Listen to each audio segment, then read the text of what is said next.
Mahi group દ્વારા અવિરત ચાલતા સેવા યજ્ઞ. પોરબંદરની સતત સેવા કાર્ય કરતી સંસ્થા માહી ગ્રુપ દ્વારા અવિરત સેવા યજ્ઞના આયોજનો થતા હોય છે.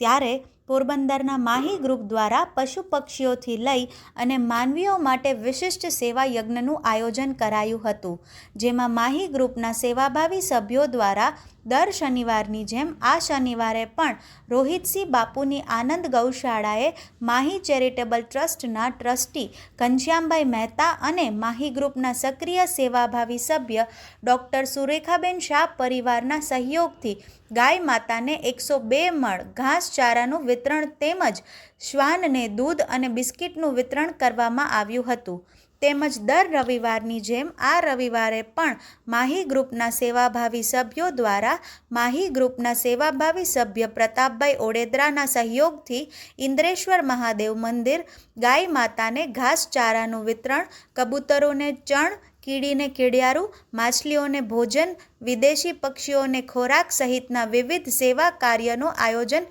કરાયા હતા. પોરબંદરની જાહેર જનતા માટે એક નિઃશુલ્ક મેગા કેમ્પનું ભવ્ય આયોજન પણ કરાયું હતું, જેમાં માહી ગ્રુપના પથદર્શક માર્ગદર્શક તરીકે ડૉક્ટર સુરેશભાઈ ગાંધી, માહી ગ્રુપના સેવાભાવી પ્રમુખ કમલભાઈ ગોસલિયા, અનિલભાઈ બથિયા, ઘનશ્યામભાઈ મહેતા, માનવતા પરિવાર ઘેડ માધવપુરના પ્રમુખ રાજેશભાઈ રામાણી દ્વારા દીપ પ્રાગટ્ય કરી દર્દીઓ માટે કેમ્પ ખુલ્લો મૂકવામાં આવ્યો હતો, જેમાં રાજકોટના અરવિંદભાઈ વાળા અને તેમની ટીમના સભ્યો દ્વારા દર્દીઓને નિઃશુલ્ક સારવાર આપવામાં આવી હતી, જેનો ખૂબ મોટી સંખ્યામાં દર્દીઓએ લાભ લીધો હતો.